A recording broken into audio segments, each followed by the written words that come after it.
Straight ahead, how Tennessee is getting away with dumping tons of toxic waste in our backyard. Is Alabama the beautiful in danger of becoming Alabama the garbage dump? It may sound far-fetched, but we're now home to one of the largest landfills in the country.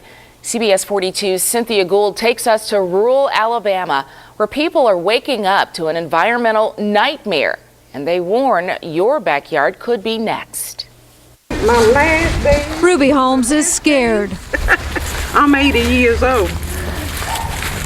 And I always said I want my last days to be my best days, but it look like to me, I wouldn't call this my best day. She fears for her health and what could be on her property. I'm afraid to plant a garden. All this stuff is in the air. It's right outside her front door, just across the street. The Arrowhead landfill in Uniontown. Southwing showed us what's beyond here by air, a massive landfill that spans nearly 1,000 acres. It was first pitched as a dump for household garbage. Today, coal ash is brought in from one of the nation's worst environmental disasters. Trains haul this stuff in every day, from Kingston, Tennessee, through Birmingham to Uniontown. The coal ash should have stayed in their own backyard, not in our backyard. We don't need it here. A byproduct of coal-fired power plants, coal ash is a mix of arsenic, lead, and other chemicals and heavy metals. So why is this being allowed in Perry County? The short answer, money. When you can deliver a cash-strapped school system with, $500,000, two cash-strapped cities with $400,000.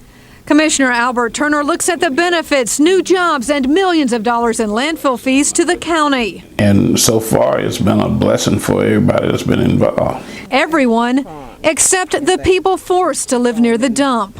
When I go up the road, I get mad. Sure do. Very mad. Turner blames environmentalists who have nothing to do with this county for stirring up trouble. Well, they shouldn't allow outside people who do not have their best interests at heart to scare them. John Wathen is one of those outsiders. As a member of Hurricane Creek Keeper in Tuscaloosa, he says what's happening in Perry County is shameful. It's an environmental crime.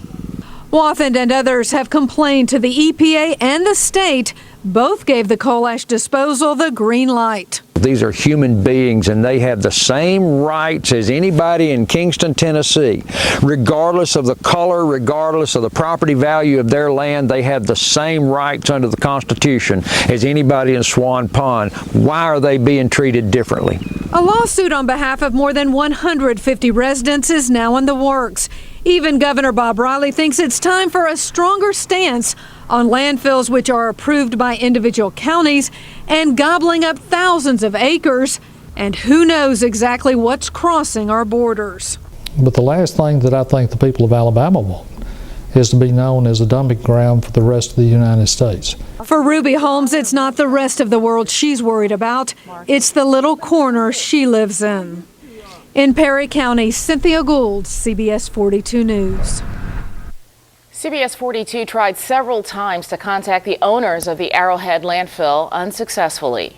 On side note here, the EPA is looking at regulating how coal ash is disposed of nationwide.